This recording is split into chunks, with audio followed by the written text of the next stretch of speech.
This episode of Super Boothers is brought to you by PB Backdrops.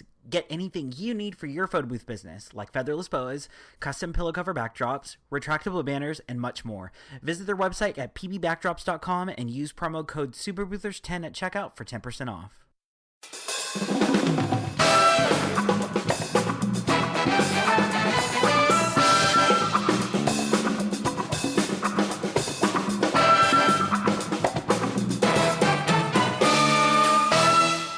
Hello and welcome to Super Boothers. My name is Ryan. And I'm Ismail. It's our 50th episode! The big 5-0, man. I feel old. I know. What is the 50th anniversary? Is it gold? I have no idea. You're asking the wrong guy. I will expect a gift. Great.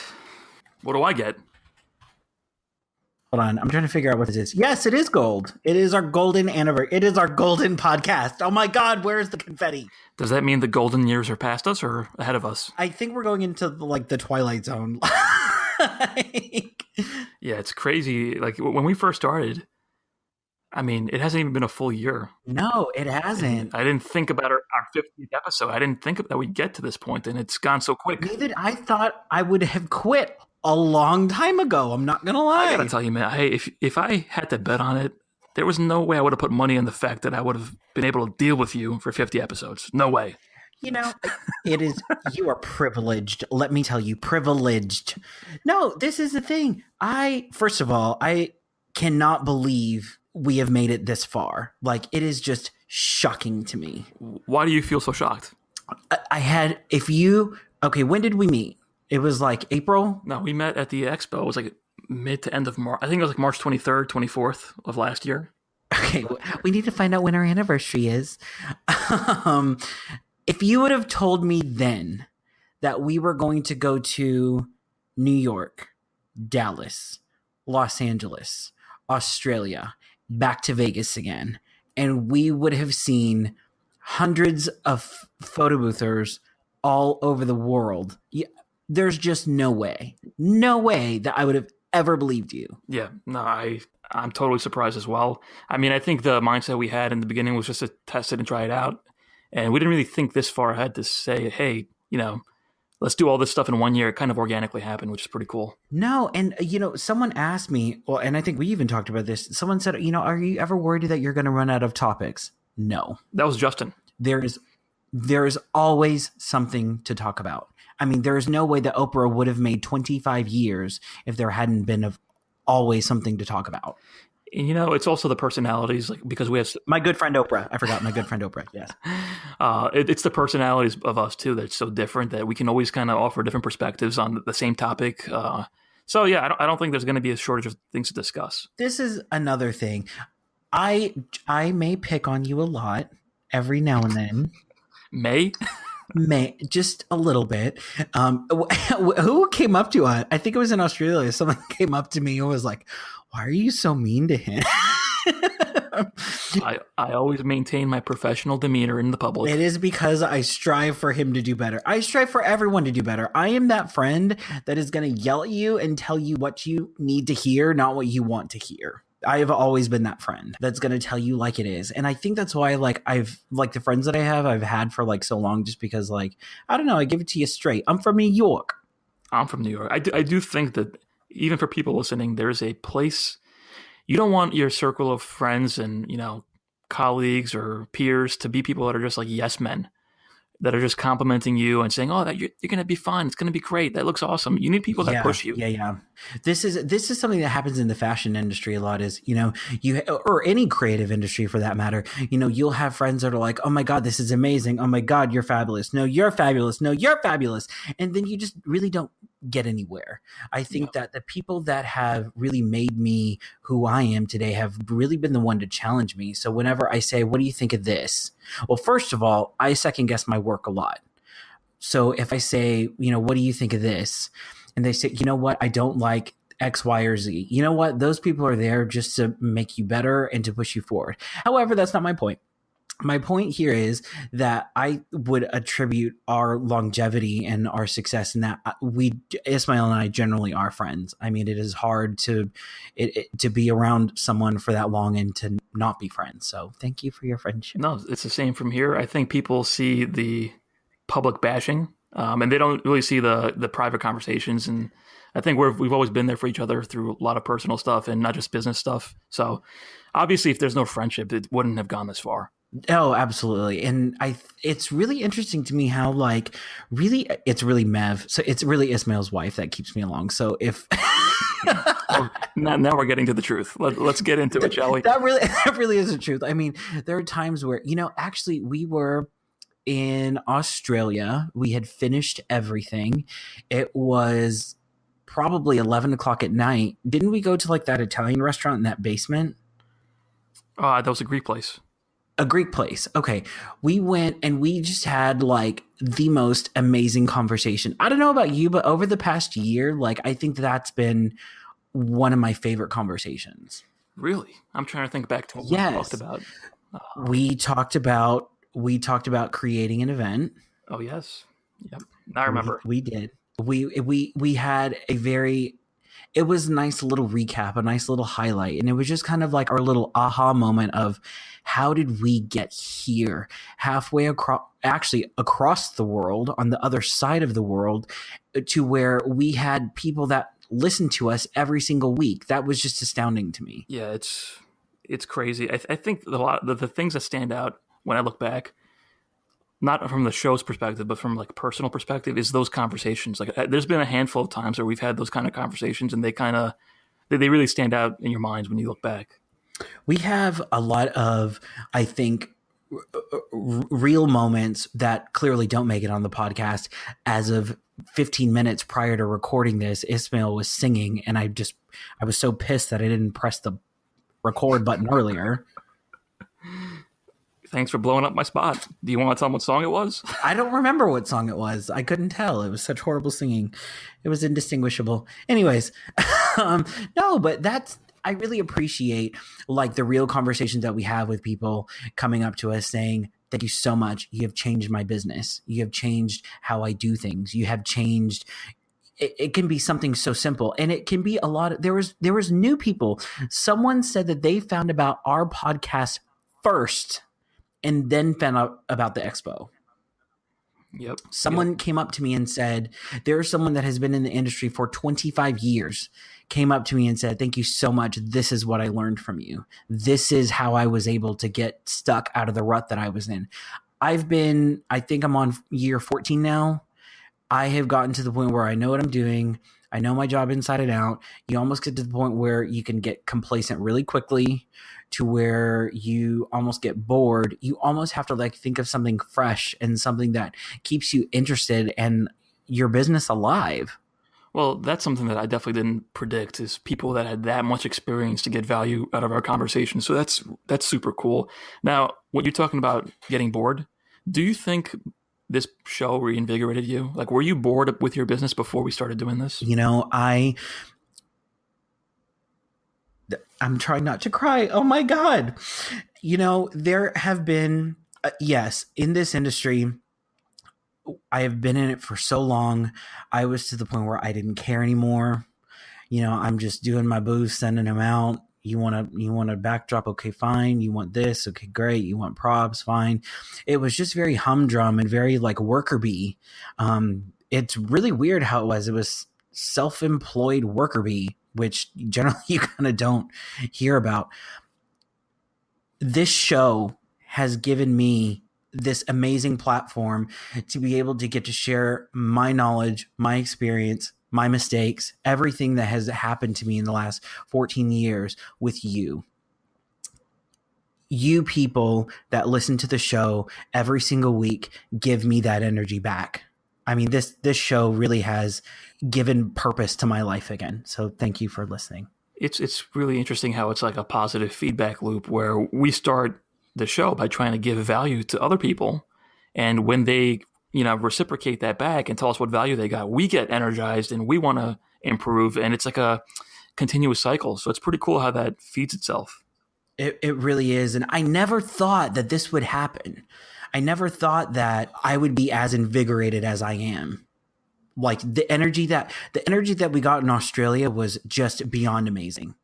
And I mean, and that came from, I'm so sorry for everyone that was in that audience because they had a very long day. And then we come on board and they were, I mean, everyone was just tired. It was just a long day. And then once we got going and once we got in our groove, then it was fun. Then everyone was like, asking questions. Like it was just a great energy.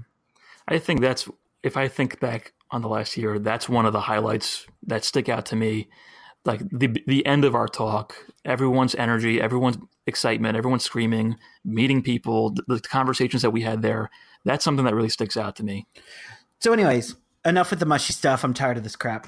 So so going on, I just did an event in Houston. I was there maybe about a week ago and I did a charity event. Now, this was it free? Was it free? This charity event was I was paid, which makes me feel 10 times shittier. I know everyone was wondering. So I was paid. It was absolutely at a reduced rate. But I mean, I was compensated somehow. By no means was it at a full rate. However, I did this charity event and it was so there was two events. I'm not going to say who it was for because I don't, I will say what they do. If I tell you what they do, then you're going to be able to know which one it is.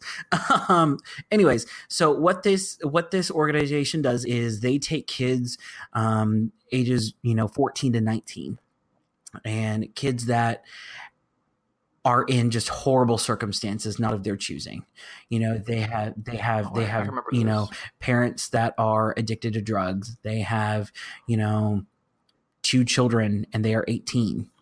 They are pregnant because they were raped, some by their own family members.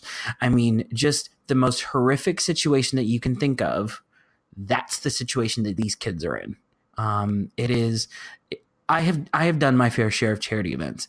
This one was just horrific. There was actually one event that I did for. When you say horrific, what do you mean though?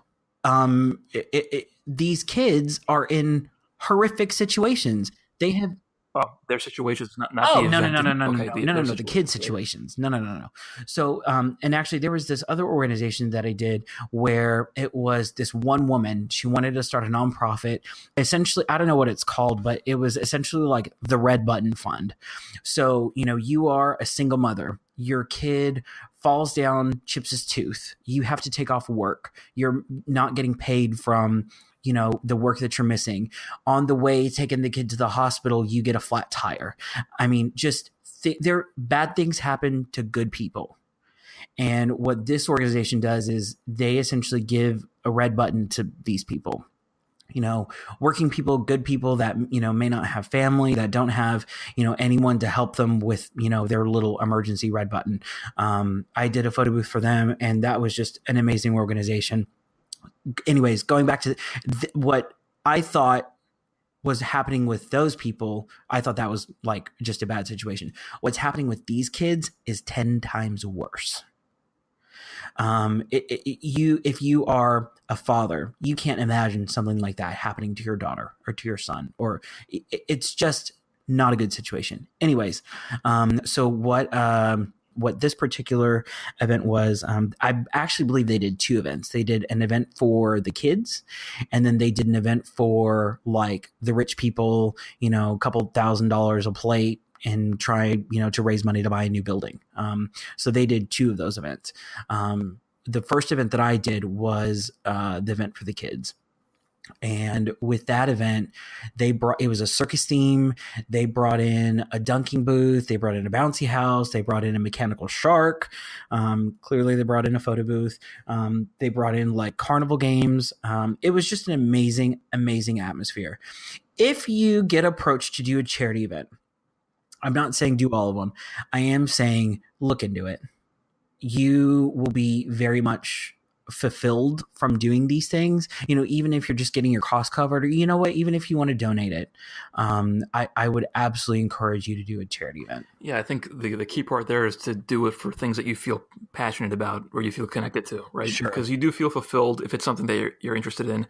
I've been in the same position, and those are the events where like the entire time I'm in a different mode where I'm just being very thoughtful, very present, and thinking about how lucky and I am and grateful for my life, because a lot of people really don't have it anywhere near as good as us. I was texting you whenever I was at this event, wasn't I? Yes. That's why it sounded a little familiar.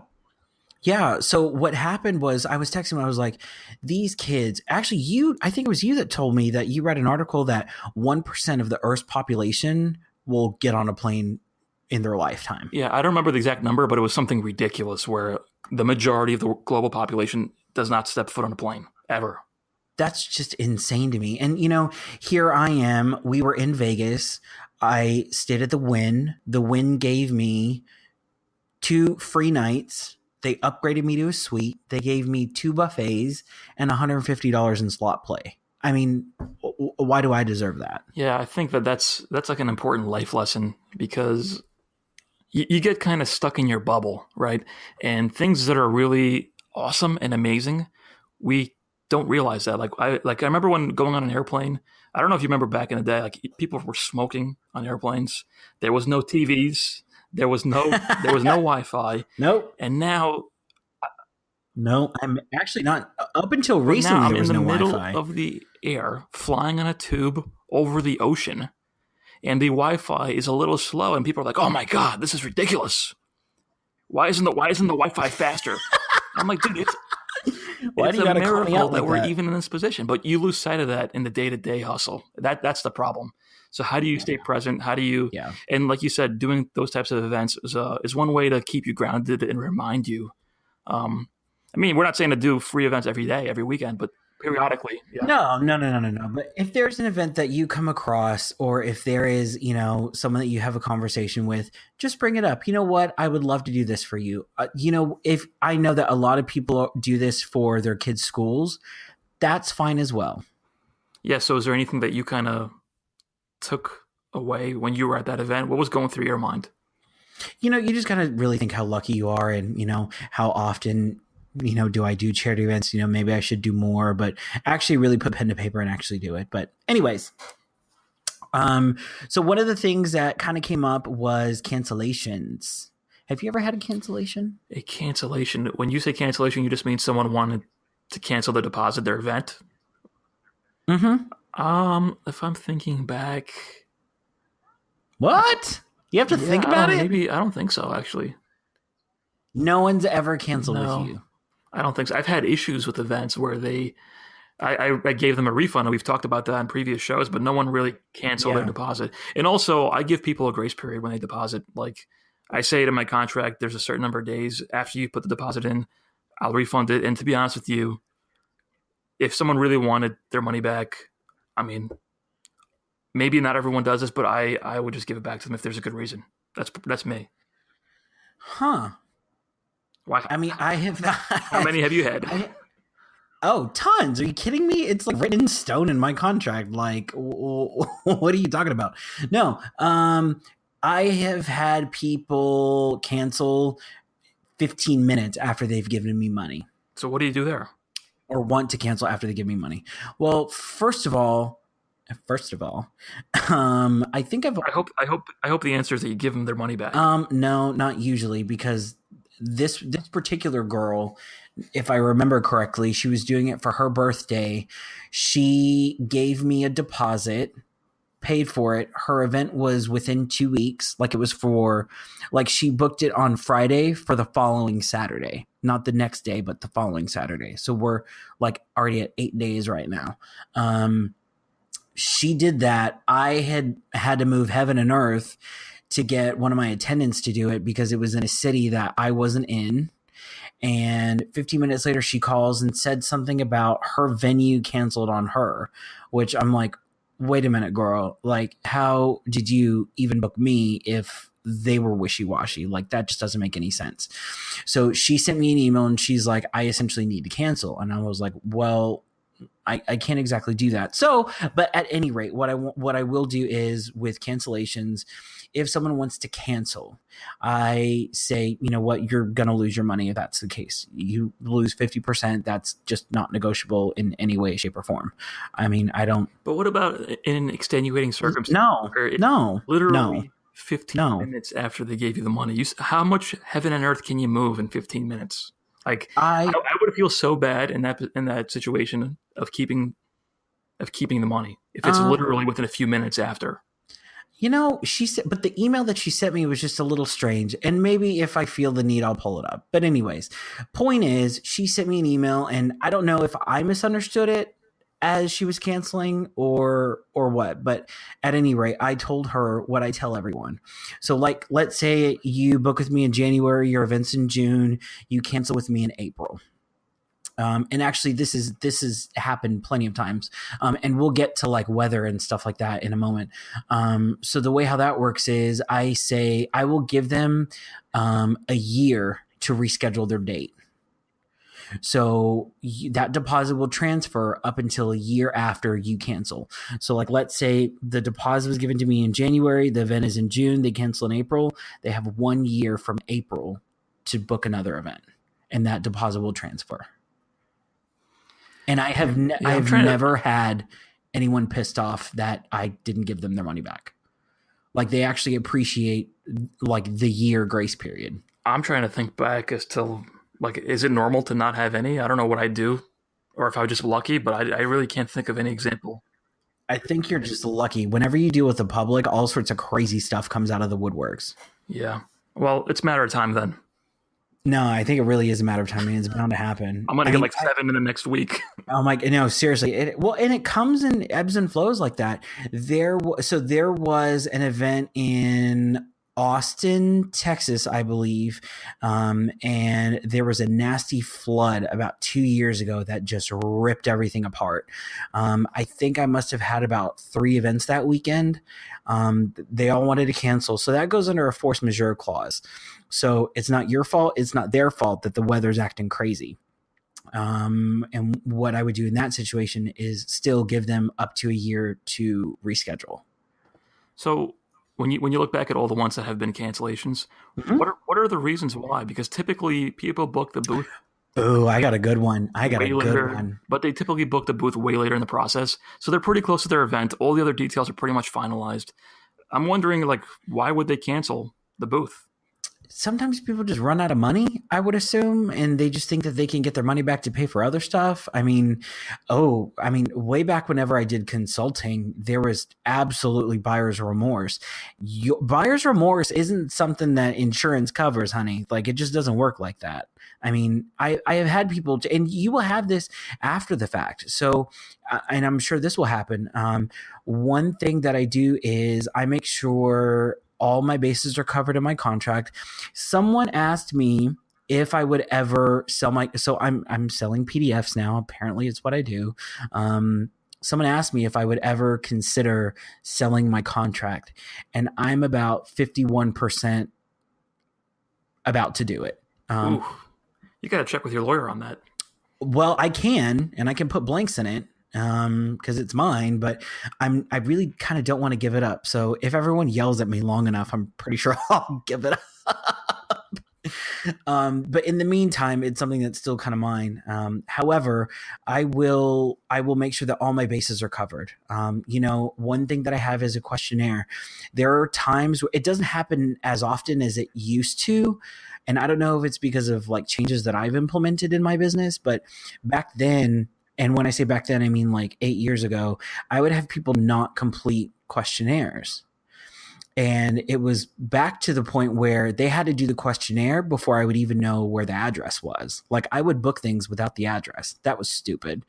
But there were times where I would only have a zip code. So I have a zip code. I have no phone number. I have an email. They're not responding to my emails. I send the attendant out to that zip code, just thinking, okay, they're going to call saying, where are you? And at least they're in the same vicinity as, where they're supposed to be. But I have in my contract to where if you do not complete your questionnaire 2 weeks out, this is what you get. I mean, you get 2 strips with 4 photos and no customization. Now we're at a point where we have internet on site no matter what. Now we have the ability to just add it on the fly. Back then, we really didn't. I mean, So let me jump in and ask, because although you may have all that stuff covered in your contract, and I'm sure a lot of people listening have these things covered, And if the client complains, too bad, Mm-hmm. you have it in writing. But how do you feel about the fact that they still may not be pleased with their experience? Like, even though you're covering yourself, right? At the end of the day, they're not happy.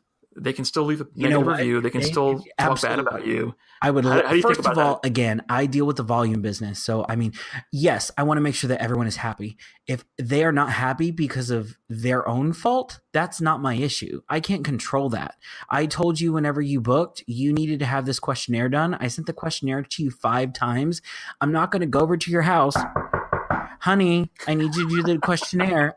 I can't do it. And this is the thing is the first time it happened, you just kind of have to be smart about it. I had the zip code. I knew vaguely where it was at. And again, I just make those changes to where, you know what, I got to get the address whenever they book and before then. But again, a lot of stuff is done online sight unseen. So I send the tenants like, what do I do? I'm like, just go to the zip code, wait near a highway. I'm going to get an angry phone call. I'll tell you in a minute. Sure enough, the guy calls. Hi, you're supposed to have a photo booth here. Yes, sir. We've emailed. The email that we have is this. We did not have a phone number. All we have is a zip code. I have the attendant out in that zip code now. Please let me know the address. I will relay it to him. He can be there in 10 minutes. Gave him the email. God damn it, Marsha, you didn't do the questionnaire. Literally, he was screaming at his wife because his wife didn't do it. I mean, I can only, as a photo booth operator, as a business owner, I can only do so much to make sure that your experience is taken care of. Part of that has to do with you completing the questionnaire on time. That's a good point, and it reminds me of the episode with Kelly Williams where the title of the show was setting the expectation. So there's an expectation that you're providing a service, but there's also an expectation of the client and certain things that they have to provide you with. And they know. I put this in all my verbiage before they book. This verbiage is sent to them whenever they get their first email from me. We need a lawyer on the show. If anybody out there is a lawyer or knows someone, I think that'd be a cool episode to have someone really talk about all the contract stuff. You know what? We tried to do this, and the lawyer that we had lined up couldn't do it because of some sort of contractual obligation, they had to keep silent, couldn't do whatever. Yeah. Legal lingo. That's why I really heretofore. I really appreciate the CPAs, even Taylor, people that actually come on and speak publicly about this stuff, because it's not really always beneficial to them to get on a public platform and give advice to people that are listening. So sure, it's hard to get them, but I really appreciate everyone that puts that time in to help us. I mean, so there's only so much that I can do to make sure that they're happy. In this day and age, if they want to leave a review, we have the ability to comment back to them. And we can say, I'm so sorry you feel this way. This was not completed per our agreement. Isn't that nice? Did you see that little meme that said, per my last email is, what's the translation? Did you read? Yeah, I did see that. The little corporate office. I'm so funny. Except you didn't come up with that, though. So I didn't, but I came up with it for the purposes of this podcast, and I'm sure my mother will think it's original. So my grandmother listens to this now. You have to watch your language now. This is so sorry, Grandma. No, so my grandmother, so I bought them iPhones, I don't know, a couple of months ago, and somehow, so this is what I did, and I've actually done some research on how I did this. I pulled up the podcast app on both of their iPhones, and I subscribed so that we have 2 more subscribers. And so my grandmother was scrolling through her phone one day. She presses play and hears my voice come out of it. And all of a sudden, my grandmother, I'm pretty sure, is an expert on how to run a photo booth company. Yeah, and if she can subscribe to the podcast, you have no excuse, people. It's not that hard. Subscribe to the podcast. And also, please subscribe to our Facebook group. It is Superboothers, hold on. Facebook.com/groups/Superboothers. You know what I'm curious about, Ryan? Since I have you on the public line. Please tell me. How can I help? Is there anything, or is there a couple things that you can say you learned in the last year, either from listeners or, from me? Have you learned anything from me? I'm actually stunned. Like, I don't think you've ever asked me this question before. Listen, man, I'm trying to be like Barbara Walters. You know what? I will say this. Um, prior to Ismail, or BI as I call it, um, I will say this. You are a very inquisitive person at nature. It can be annoying sometimes. A little bit because you won't shut up. Um, no, I will say this. I have learned to think about things differently. I have always kind of gone into this with, well, I've always done it this way. And I mean, it's just old habits. I mean, that's really all it comes down to. So I will say with you, you have given me the ability to think a little bit more, not necessarily outside of the box, just from a different angle. Yeah, Like, I see things differently from your perspective. I think that's been my role on the show from the very beginning, is just being inquisitive on behalf of the listeners. So I'm glad that came through. I've learned a lot from you. I think it's hard to pick like one or two things, but I'm just thinking about something recently. We were talking. SPG hotel chain. Oh, that's one thing that Yeah, absolutely. I'm That is platinum now. Yeah, I know. I'm telling you, whenever you stay preferred with like any, I will work a rewards program. Yeah. I mean, I will just do it. I will find out promo codes, all of it. One thing that we talked about recently that is interesting to me is, I've always kind of commented on the show about how you simplify the business. You don't bring backdrops. You don't do prints. You No, really, no. and I joke that you try to make it easy on yourself, right? Yeah, But yeah. what I learned recently from talking to you is that it's such a smart move, because not only are you making it easy for yourself, you are also increasing your profit margins. Now, do you remember this conversation? We did. We had this conversation. Because the fact that it's easier to set up, you spend less on labor. You spend less on media because you're not printing. You don't have to spend money on backdrops and props. So the profit margin on each event that you have is very high. So not only do you make your job easier, you make more money. Yeah. And that's something very hard for people to grasp. So that's just a recent example of something that I've picked up from talking to you. Well, and our costing sheet is available, and I'll put it in the show notes. If you don't know what your profit margins are, you don't need to be listening to the show. That's what you need to be doing, is figuring out how much money you're actually making. I posted in the group asking people, and like no one knew their profit margin, which is very concerning. Like, people need to really know their numbers, or at least have a range. Sure. I mean, I don't do it anymore, just because whenever I did flowers, yes, absolutely, because it was your costs are so high. You get a check for $20,000 from your client. Okay, what needs to go where? So this will help you, I guess, with budgeting and just that sort of thing, and just knowing where your costs are with your marketing, your customer acquisition, your print cost, your labor cost, all of it. That all gets put into the costing sheet. It is, I think, an Excel document or an XLS document, or somewhere there's a spreadsheet that you put in the computer. I don't know. Anyways, you download it, you type in how much you charge the client. Like, this is how much you charge a client. This is how much was taxable. So the tax goes away, because that doesn't count towards profit, because that gets paid to the GOV apostrophe T. From there, you type in how much your print cost is, how much your backdrop cost is, how much your labor cost is. And the labor cost really comes from, how long were you on the phone with this person? How long did it take you to get their questionnaire? How long did it take you to take their payment? How long did Oh, that's great, because no. people don't factor those in. They only factor in the hours worked. How long did it event. take you to go to the warehouse, to pull out your ink, to pull out your props, to clean those things, if you actually do clean them? If you, by the time you get back to the house, load up the car, go to your event, keep in mind you have drive time. If you set up an hour before, got to include that, the hours of setup, the breakdown, and the time to put it back. All of those costs and hours and times should absolutely go in there. If you are not paying yourself, that is something that needs to go in there as well, because you at least need to pay yourself for those hours. It also separates out the money a little bit. So for example, if again, you're just charging your client whatever, and you're just saying, I charge $500 for this, $50 went to printing, the rest is mine. Nope, wrong. You need to go and make sure that your hours are put in there, and make sure that you pay yourself accordingly, because that's not your money, that's the business's. I can't emphasize this enough. I'm thinking back. I had a very good friend of mine who last year was working like crazy. And it's a different business than the photo booth business, but the idea stands. He was working like an animal, right? And he was not sleeping. It was a lot of manual labor. And he's like, I've never pulled in as much money as I have right now, but I'm broke. I'm not making any money. And I made him go through the exercise of running through the numbers.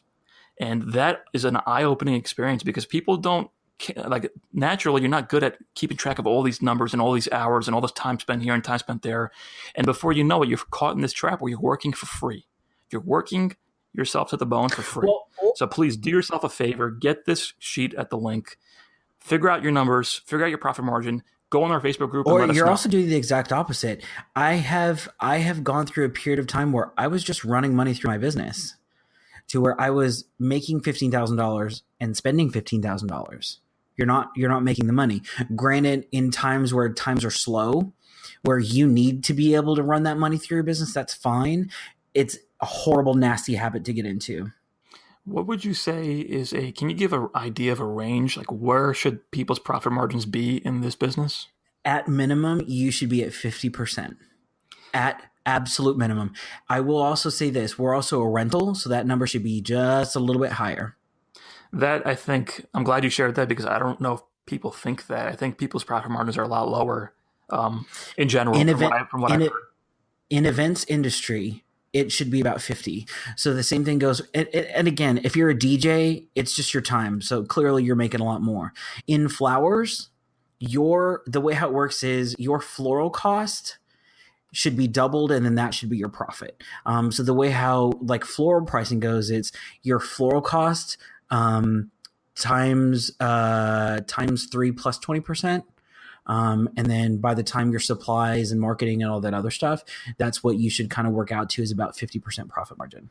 Yeah, and I think people should really go through the exercises and do that, because my guess is that a lot of people are way below that number and they don't even realize it. Sure. So the costing sheet is a great way to do it. You know, one of my friends gave me that costing sheet. She was about to go under. She paid a company about $150,000 to come in and tell her what was wrong with her business. And I sat with her for like 6 hours. And she went over this entire costing sheet with me, and among other parts of finances that I really had no idea about. Generally what I had to do was and this is tough whenever you're working for yourself, because no one tells you what to do. What I had to do is, after every event that I did, which I did a lot more. So it was not uncommon for, event coordinating, photo booth, flowers, linens, tables, chairs, aisle runner, entertainment to be wrapped up into one bill that came from my company.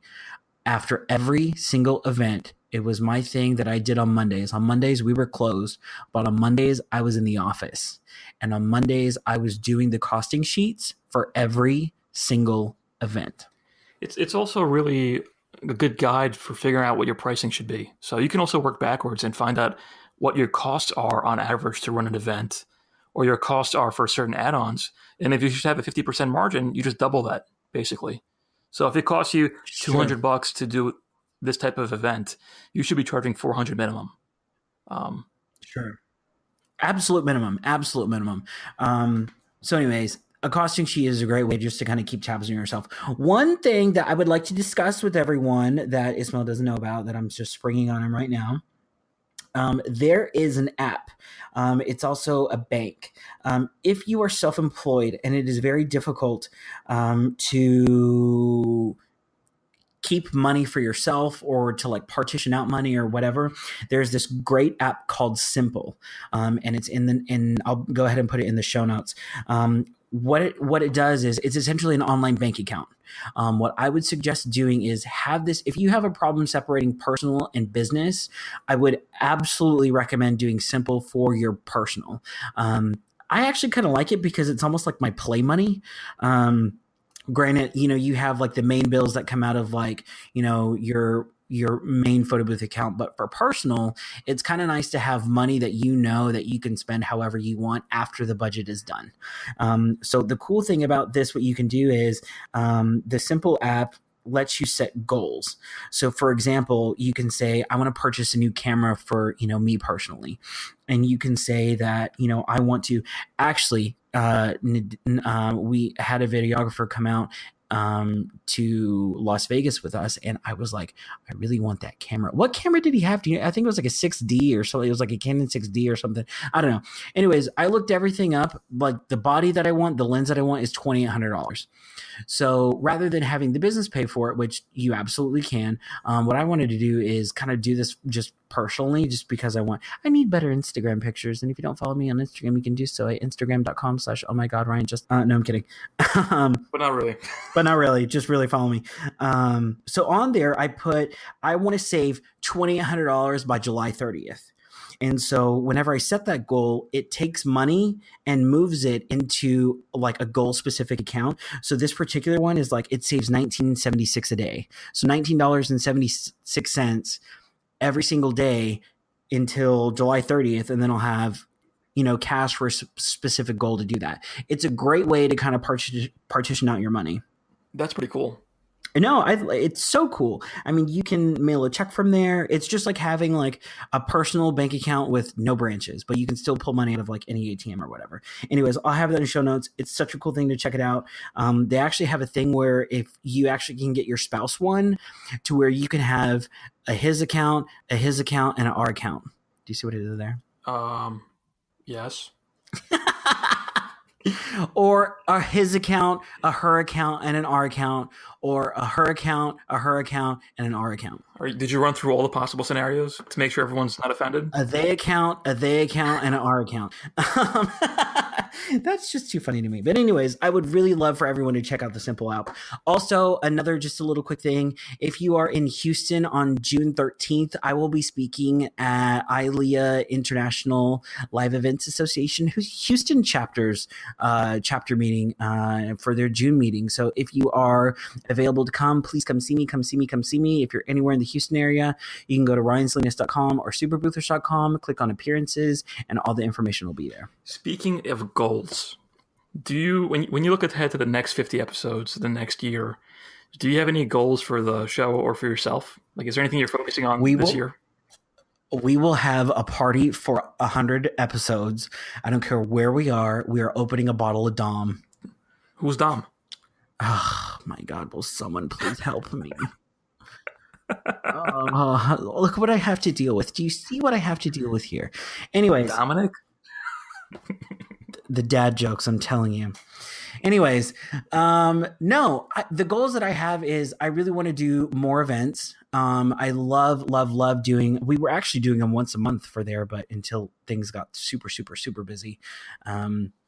Actually, technically we've done an event every month with the exception of February. Wow. That's crazy. I don't know how sustainable that is. That's just shocking to me. You know what though? For you, it's not. For me, it's easy. I really do love meeting. Like, that is, if I had to pick like one benefit from the show that I really appreciate, that's probably the biggest benefit is we get to go around, talk to people face to face that are in the industry, like, and really get like an understanding of how people are running their business face to face, what they're struggling with, what they're learning. So that experience has been really something that I really, really, really appreciate, because there's no other way to do that. I mean, it's one thing to be in Facebook groups, but a lot of people don't comment, or they withhold their true opinions, or they don't really share what's really going on. When you're face to face with people in one-on-one scenarios, you really get a pulse on the industry. So that's something I'm really grateful for. Sure.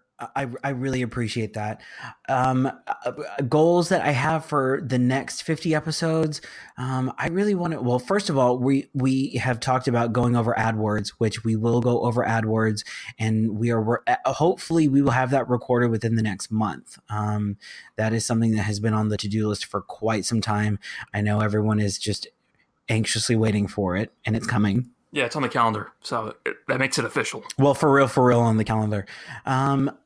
I just really want to do more of, hey, this happened this past weekend. Oh my gosh, like let's keep on, let's try and do, this and change it up in our business. I love it whenever people just do crazy outside the wall things. I love when we rented the monkey. I really want to do something like crazier than renting a monkey. I don't know what's crazier than renting a monkey.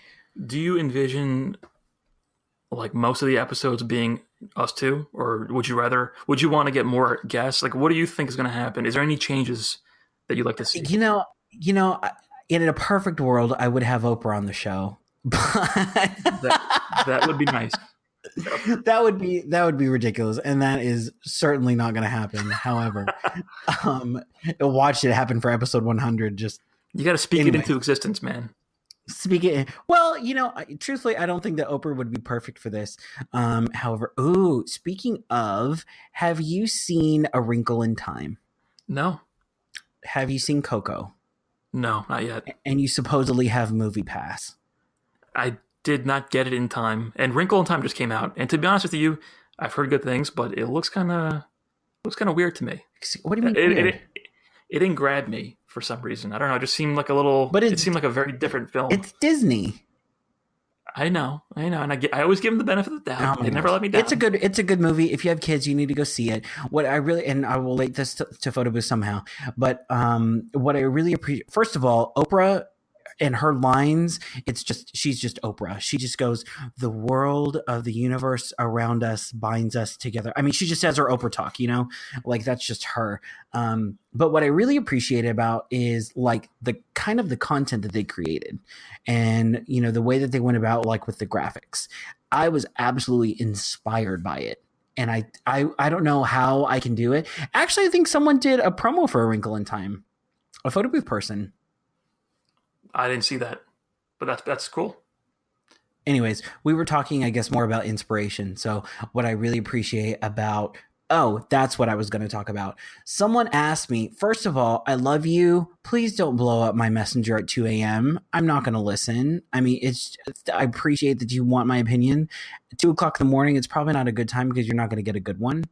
You got to mute those, man. When I go to bed, I mute that stuff. I don't know how to mute it. There's a moon icon on your phone. Really? Yeah, I think if you... Anyways, so what I really appreciate about that is someone was asking me a couple of questions on how to, what should I do? I will say this. The pulse of our industry and everything that happens around it creatively really does revolve around movies. I really appreciate going to the movies as often as I can, just to make sure like you're still kind of like paying attention and seeing what else is happening. Like, for example, that movie Downsizing just came out. It would be so cool to make everyone like really tiny and call it like, Honey, I Shrunk the Booth or whatever. I don't know. Coco just came out. There was a lot of, Mexican things, papel picado. If you're in San Antonio, you absolutely need to go to Fiesta this next month. It's just amazing and completely off the wall and crazy. And it's such a blast. That's another thing is there are so many circus parties happening. Circus is the new Gatsby. You heard it here first, people. Ever since The Greatest Showman came out, there have been more. I've done 3 circus parties this week. That's really a great point. It's kind of fascinating that I think when you're saying movies, I think you're talking about Hollywood, where they set these trends and it's important to observe them because you can kind of start implementing them and using them for inspiration in your business. The only thing that I would add is we talked about MoviePass briefly, and I realized maybe people don't know what that is. If you don't know what MoviePass is, I highly recommend getting it. I think it's like $7 a month now. No, I think it's like 10. No, it's $7 a month. It just went down in price. How? It's crazy. It's ridiculous. Probably so you because pay. I've been inconvenienced. MoviePass is great in theory. They haven't worked out all the kinks yet. That's just my opinion. Well, it's new and it's $7 a month, and you can go to the movies as much as once per like. day. Like once per day, so you can go 30 times a month, and all you pay is $7 a month. 28 times in February. It's a total no-brainer. I think if you're into movies, it's definitely worth getting. So check it out. This is the thing is, if you have a family of 4 that you want to pay for, you have to get 4 individual cards. And whenever you buy the movie tickets, you have to do 4 individual transactions. It is so ridiculous. I can't wait till they fix it. Well, they'll fix it. And dude, here, I don't know how it is in Texas, but a movie ticket here is like $15. So for half the price of one ticket, I can go for a whole month. Like, I'm willing to put up with, separate transactions for that. I'm not. It's still just charge my card. I don't care how much you charge it for. It's shekels at this point. Mr. Moneybag Salinas, you got to rub it in our faces. No, not really. I just hate to be inconvenienced. So, I mean, the less. Side note about Ryan. He refuses to walk anywhere. He would rather pay for an Uber for 2 blocks. Just saying. Just putting that out there. I will take a limo. Well, I didn't say it was the basic Uber. It was obviously the premium version. To go 3 blocks. Thank you guys so much for joining us this week. If you're in Houston on June 13th, please come see me at the Houston ILEA chapter. I can't wait to meet you. Thank you so much, guys. We'll see you next week.